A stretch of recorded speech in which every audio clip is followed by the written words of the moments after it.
उसके अलावा राइबोसोम और फिर एक न्यूक्लियॉन्स। ठीक है, इतना चीज इसमें मिलता है केंद्रक द्रव्य में। तो ये सब चीज ध्यान रखिएगा। अब कहेगा कि एंजाइम्स वगैरह, ठीक है, राइबोसोम कोशिका द्रव्य में भी मिलता है, क्योंकि जानते ही हो बहुत जगह बिखरा हुआ रहता है राइबोसोम। सबसे छोटा कोशिकांग यही है। ये केंद्रक के अंदर भी रहता है। हम लोग कल राइबोसोम के बारे में पढ़े थे। राइबोसोम बहुत जगह मिलता है, जैसे माइटोकॉन्ड्रिया में भी मिलता है, प्लास्टिड में भी मिलता है। ठीक। अब आते हैं, कल जैसे देखे थे जीन के बारे में। जीन क्या है? जीन क्या है? जीन के बारे में पढ़े थे, मतलब जैसे ये मटेरियल है ना, क्रोमेटिन मटेरियल। मान लिया ये क्रोमेटिन मटेरियल ऐसा है, इतना से इतना काट कर रखते हैं। चलो ये काट के ले लिख लिया। ठीक है, ये क्रोमेटिन मटेरियल है। ऊपर ऊपर क्या है मटेरियल में? हिस्टोन प्रोटीन है। चलो उसको भी हटा दिए। चलो उसको हटा देता हूँ, ओनली ये बचा। ये क्या हुआ? ओनली डीएनए है हमारा। ठीक है, यहाँ से लेकर यहाँ तक हमारा डीएनए है। और जीन क्या है? इसी डीएनए पे कुछ सूचनाएं अंकित है। जैसे यहाँ पे त्वचा के लिए सूचना है, यहाँ पे आई के लिए सूचना है, या फिर यहाँ पे कुछ अदर चीज, आंख के लिए, मतलब अदर चीज के लिए, कुछ बाल के लिए सूचना है, हेयर कलर या और कुछ। इसी यानी डीएनए का जो निश्चित खंड है ना, कुछ निश्चित खंड यहाँ से यहाँ, इस खंड पे जो अनुवांशिक सूचनाएं होता है उसको बोलते हैं जीन। ठीक है, यानी क्या हुआ? डीएनए का वह खंड हो गया जिस पर कोई विशिष्ट लक्षण हो के लिए, जैसे विशिष्ट लक्षण के लिए यानी आंख के लिए, कान के लिए, या फिर स्किन के लिए, उसके लिए अनुवांशिक सूचना हो। यानी क्या हुआ? डीएनए जो है वह डीएनए का वह खंड जिस पर कोई अनुवांशिक सूचनाएं मिलता हो। डीएनए का वह खंड जिस पर कोई अनुवांशिक सूचनाएं मिलता हो किसी निश्चित लक्षण के लिए। ठीक है, यही हो गया डीएनए। ऐसे सिंपल ही बोलते हैं। जीन क्या है? तो जीन आनुवंशिकता की इकाई है, क्योंकि पहला चीज हो गया जीन। जीन मिला बहुत सारा, जीन तो मतलब बहुत सारा लक्षण मिला, तो वो बना डीएनए। इसकी ठीक खोज है, किसने की थी सर? इसका जीन का, जीन का सर? हाँ। जैसे केंद्रक केंद्रक के बारे में कल पढ़े थे। कल केंद्रक का रॉबर्ट ब्राउन ने किया था। जीन का तो मुझे पता तो याद नहीं है। जोहानसन जोहानसन के थे जिनका। ये शायद लगा क्या बोले अभी? जॉनसन शायद जोहानसन लगा। ओके अब ओके। थोड़ा जोहानसन सा देख जिनका लेना थे। गूगल करके। किसने किया था? कन्फर्म जोहानसन लगता है जॉनसन है सर इसमें। सर जोहानसन ही किए थे। हम्म जॉनसन। अच्छा, इसको गूगल कर लेना यस या सर। फिर देख लेता हूँ। मुझे पता नहीं, याद नहीं। ये थे जोहानसन बस ही जीन किए होता थे। क्या है ये देख लेना। क्रोमेटिन मटेरियल है ना, उसमें डीएनए होता है। डीएनए का वर्क, डीएनए का टुकड़ा है। डीएनए का टुकड़ा को जब उस पे निश्चित खंड पे देखोगे तो वहाँ कोई विशिष्ट लक्षण के लिए जो उसका सूचनाएं हैं, अनुवांशिक सूचनाएं, उसी को जीन बोलते हैं। ठीक है, तो हमने बताया था कि मानव में, अच्छा ये जो किसने खोज किया था ना, थोड़ा सा देख लेना, मुझे याद नहीं है इसमें। अनुवांशिक, ठीक है, मानव में कितना जीन होता है? लगभग 30,000। इतना क्या अप्रोक्स, मतलब अप्रोक्स इतना जीन होता है। ठीक है, याद रखना जीन के बारे में। एक जीन जो है, यहाँ से यहाँ तक जीन है, एक जीन एक लक्षण के लिए जिम्मेवार होता है। जैसे हमारे आई के लिए एक जीन होगा, स्किन के लिए एक जीन होगा, हेयर के लिए एक जीन होगा, नोज के लिए एक जीन होगा। नोज का यानी स्ट्रक्चर कैसा होगा, लिप्स का स्ट्रक्चर कैसा होगा, सारे के लिए एक एक जीन होता है। ठीक है, मेनली कुछ जैसे त्वचा वगैरह ऐसा अंग है हमारे शरीर में, इसके की एक से अधिक जीन जिम्मेवार होता है त्वचा के लिए।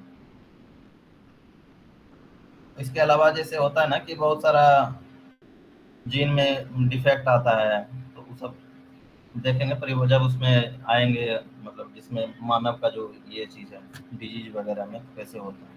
तो इस तरह से याद रखिएगा जीन के बारे में। क्या हुआ? जीन आनुवंशिकता का इकाई हो गया। क्या हुआ? डीएनए का वह खंड हो गया जिसपे कोई विशिष्ट लक्षण हो। ठीक है, विशिष्ट सूचनाएं पाई जाती हो। इसके अलावा क्या हुआ? मानव में 30,000 के आसपास जीन हो गया।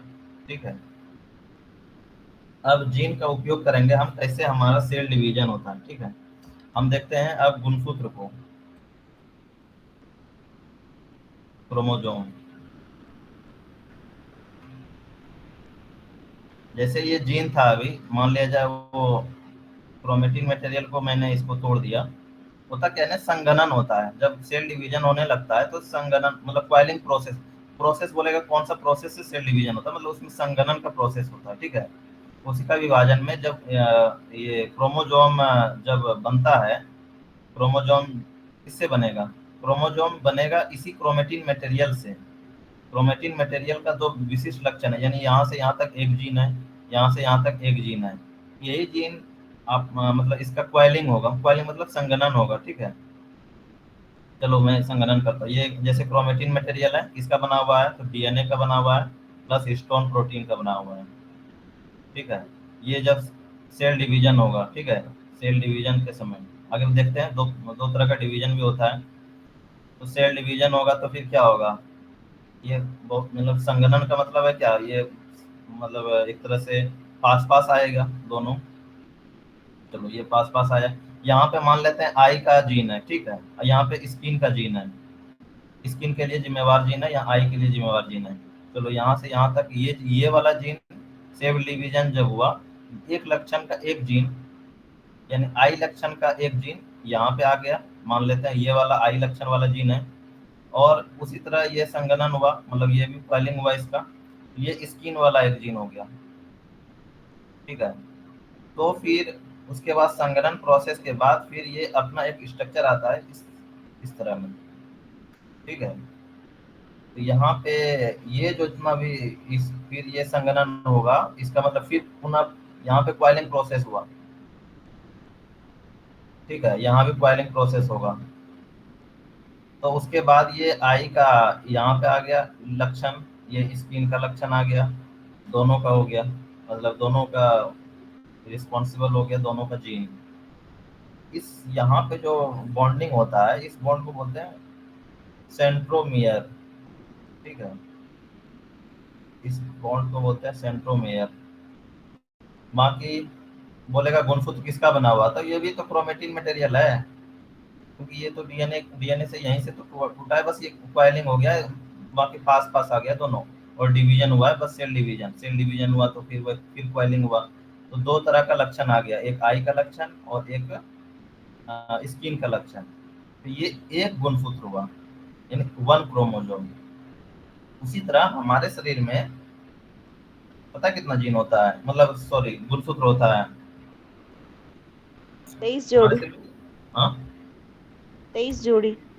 हाँ 23 जोड़े, बिल्कुल सही, 23 जोड़े होता है, 23 पेयर। उसी तरह इस तरह प्रोसेस से मतलब एक हमारे शरीर में मानव मानव में मतलब 23 जोड़े होता है, मतलब 46 गुणसूत्र होता है, ठीक है। आगे देखेंगे इसमें कुछ सेक्स क्रोमोजोम है, कुछ वो नहीं है। तो इस तरह क्वाइलिंग होता है क्रोमेटिन मटेरियल का, और इस तरह क्रोमोजोम का फॉर्मेशन होता है। इसी तरह क्रोमोजोम फॉर्मेशन होगा तो process called coiling. Cell division के समय स्किन का क्वाइलिंग होगा और इस तरह फॉर्मेशन होगा। एक क्रोमोजोम इस तरह होगा, इसमें दो लक्षण आए मेनली जनरली, लेकिन स्ट्रक्चर ऐसा होता है, मतलब एक ये बताया सिंपल स्ट्रक्चर, लेकिन कभी कभी बहुत सारा मतलब बहुत ज़्यादा होता है। मतलब एक जैसे ये हुआ, इसके बाद ये भी हो गया, एक ही में ये हो गया, एक लक्षण यहाँ है, एक लक्षण यहाँ, एक लक्षण यहाँ, एक लक्षण यहाँ है, यहाँ है। इस तरह से एक ही क्रोमोजोम में एक 6 लक्षण आ गया, है ना। स्ट्रक्चर इस तरह होता है, और बीच वाले को बोलते हैं, मतलब जिस तरह बॉन्डिंग सारी जगह होता है उसको बोलते हैं सेंट्रोमेयर। बाकी ये बना हुआ था क्रोमेटिन मटेरियल का, ठीक है। तो गुणसूत्र का निर्माण कैसे हो गया? तो एक तरह से जब क्रोमेटिन मटेरियल का क्वाइलिंग होगा या फिर संघनन होगा तो गुणसूत्र का निर्माण होगा। अच्छा, गुणसूत्र पे सारे पे तो जीन नहीं हो, मतलब यहाँ से हो सकता, यहाँ से यहाँ पे जीन का होगा, मतलब जीन का जो भी लक्षण है सारे इस पे जीन का, मतलब उस पे अनुवांशिक इकाई है, मतलब अनुवांशिकता का लक्षण उस पे है क्रोमोजोम पे। तो याद रखिएगा मतलब जीन गुणसूत्र का निर्माण कैसे होगा, ठीक है, इस तरह ही होता है। क्रोमेटिन मटेरियल का स्क्वायरिंग से गुणसूत्र का निर्माण होगा। अच्छा एक चीज है, एक हमारा जीन है, जैसे हमारे शरीर, एक मिनट, हमारा जो अम, जैसे मेल है और फीमेल है, ठीक है। मेल का जितना भी शरीर का वो है लक्षण है, वो अपने उसके सन या डॉटर में आता है, तो वो जीन से आता है, जानते होंगे। जीन से कैसे आता है? वो जीन क्रोमोजोम के कारण, क्रोमोजोम जो है वो ट्रांसफॉर्मेशन होता है। क्रोमोजोम, हमारा क्रोमोजोम हमारे बच्चे में जाएगा, वो क्रोमोजोम इसी पे जीन रहता है। एक तरह से क्या हुआ, क्रोमोजोम पे मतलब जीन क्या हुआ, जीन मतलब हमारा जीन का जो, मेरा जीन मेरे बच्चे में गया, ठीक है, वो जीन का जो गया मेरे बच्चे में, वो जीन कौन ले गया? एक तरह से उसके लिए रिस्पॉन्सिबल कौन है? हमारे जीन का वाहक कौन होगा? तो वाहक होगा तो क्रोमोजोम होगा, ठीक है। हमारे जीन का वाहक क्रोमोजोम है। एक मिनट, ठीक है। कभी कभी यदि क्वेश्चन आया, हमारा जीन मतलब डायरेक्ट जीन तो जाता नहीं, तो जीन कैसे जाता है? तो वो हमारा क्रोमोजोम ले जाता है। क्रोमोजोम 23 पेयर जो है, उसी 23 पेयर, अब 23 पेयर ही सारे लक्षण, हमारे जितने भी शरीर में लक्षण है, यानी 30,000 जीन को ले जाना, मतलब 30,000 तो नहीं, चलो कुछ इसमें मतलब 30 के पूरे तो पूरे जाता नहीं, नहीं तो फिर तो ट्विंस हो जाएगा, मतलब वो सॉरी उनका सारा लक्षण चला जाएगा, सारा लक्षण तो जाता नहीं, कुछ मतलब जो सेक्स क्रोमोसोम है उसमें कुछ डिफॉर्मेशन आता है, इस कारण से पूरा तो जाता नहीं, ठीक है, 30 नहीं जाता है। लेकिन इतना जीन जाना है हमारे बच्चे में, ये जीन ले जाने वाला है कौन? तो ये क्रोमोसोम ही, गुणसूत्र ही ले जाएगा, ठीक है।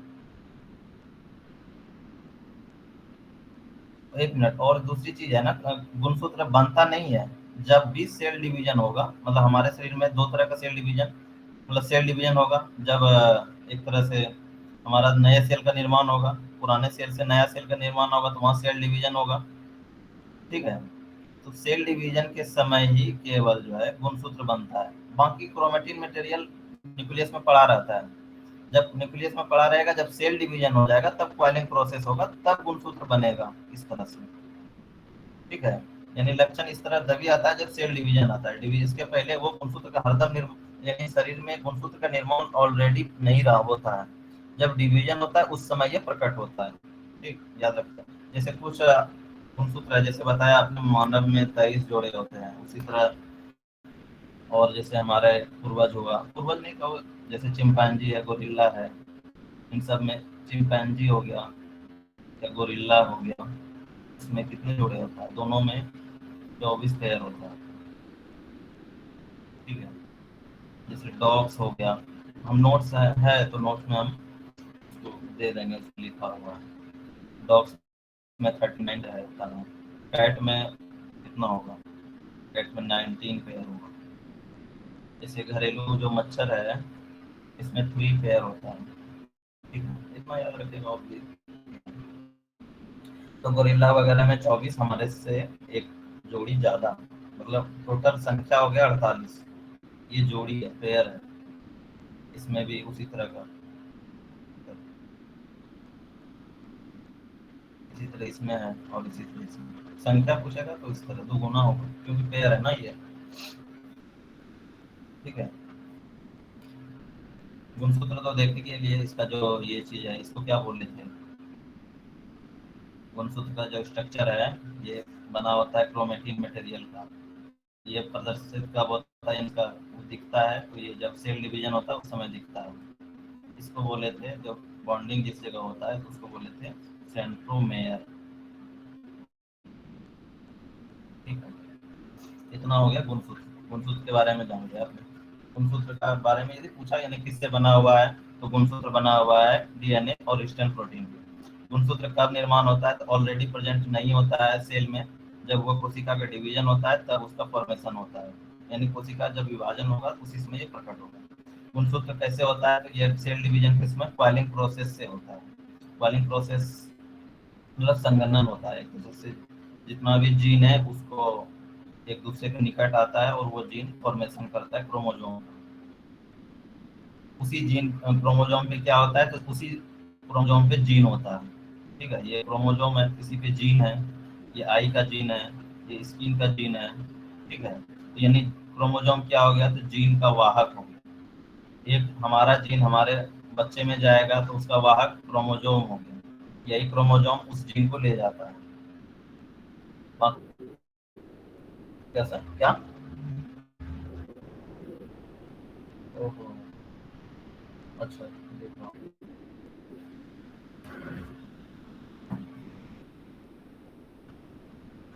Yes sir.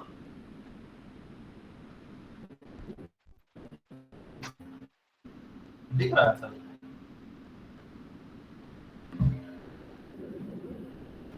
ठीक है सर, उनको तो देखेंगे और अच्छा से।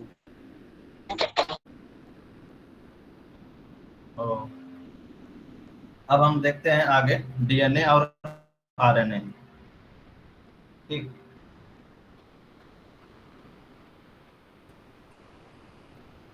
डीएनए किसमें था? न्यूक्लियस के अंदर क्रोमेटिन मटेरियल था। ठीक है, क्रोमेटिन मटेरियल हिस्टोन प्रोटीन से मतलब ढका हुआ था। हिस्टोन प्रोटीन को हटा दिए, जब हटाए तो वो डीएनए मिल गया। ठीक है, डीएनए ये मिल गया। ठीक है, अब इसके बारे में देखते हैं कि डीएनए का थोड़ा सा फंक्शन क्या है, और मतलब क्योंकि डीएनए ही ऐसा है, ये सारे का सारे कोशिका का सारे कार्य यही करता है डीएनए। इसका फुल फॉर्म क्या हो गया? डीऑक्सी राइबोज न्यूक्लिक एसिड, आपने जानता होगा डीऑक्सी राइबोज न्यूक्लिक एसिड।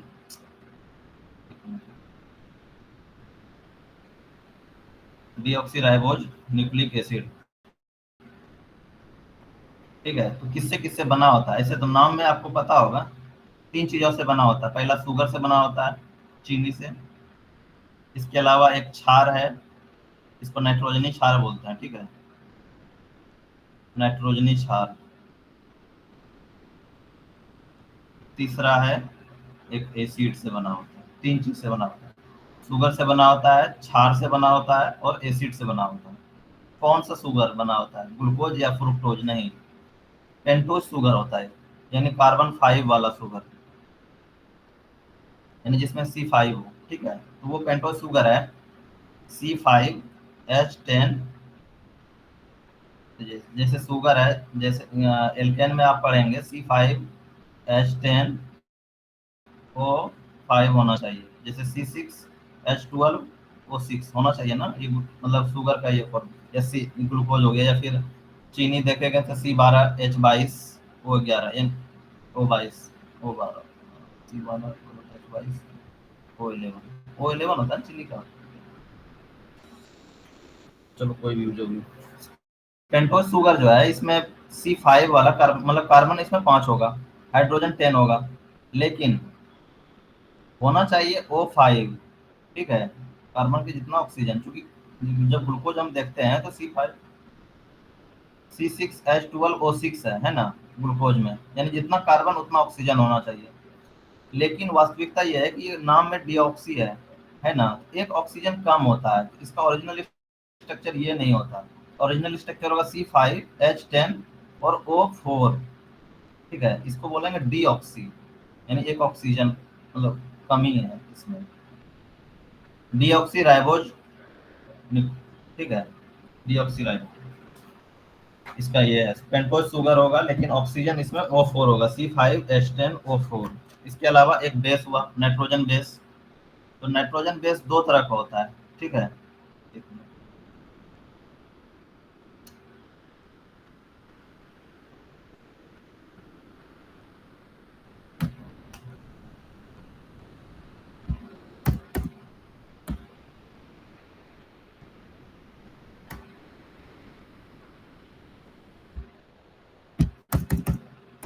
एक मिनट, थोड़ा सा गड़बड़ हो गया।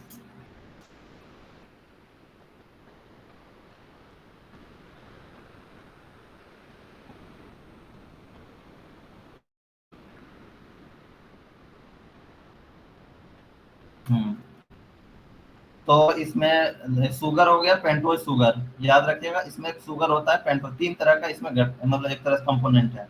डीएनए का 3 कंपोनेंट, शुगर, बेस और एसिड।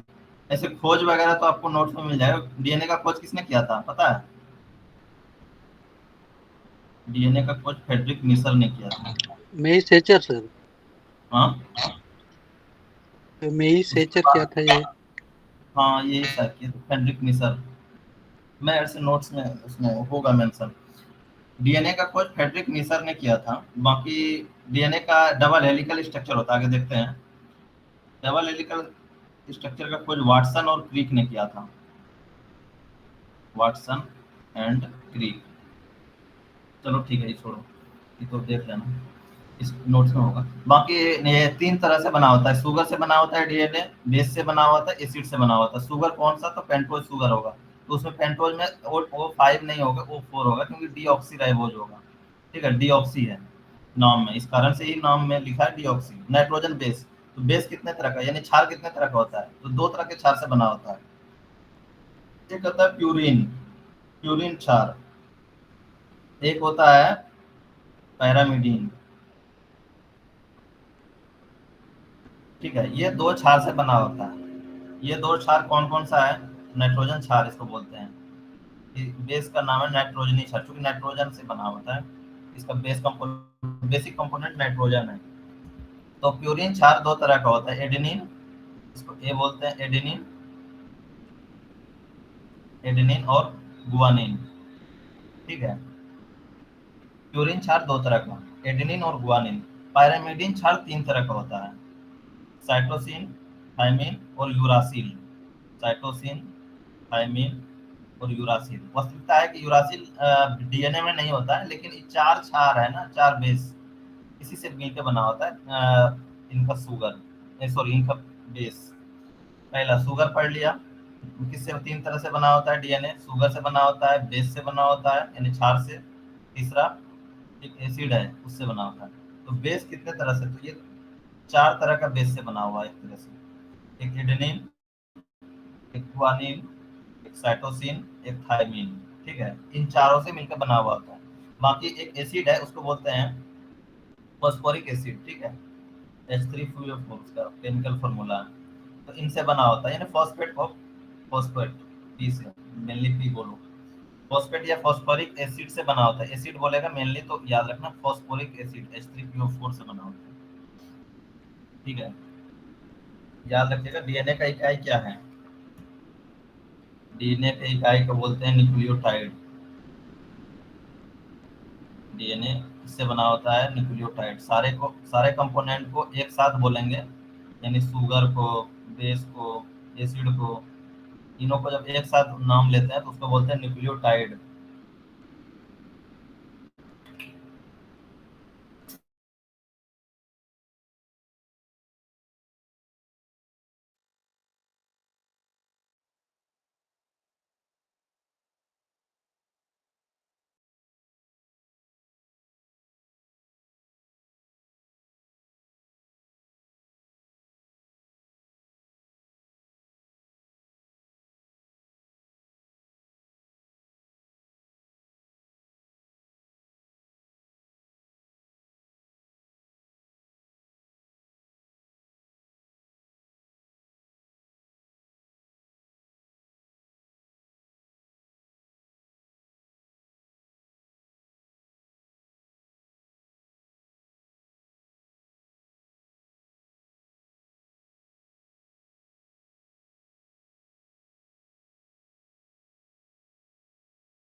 हेलो, आवाज आ रहा है ना?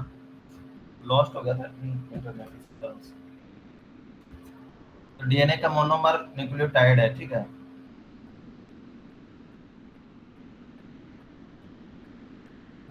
डीएनए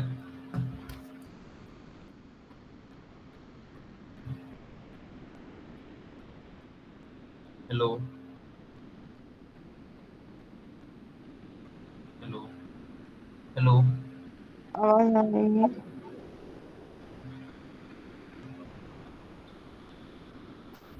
हाँ, तो डीएनए का मोनोमर मैं देख रहा था, जैसे शुगर है, एस है। स्क्रीन नहीं दिख रही है। अच्छा,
स्क्रीन दिख रहा है।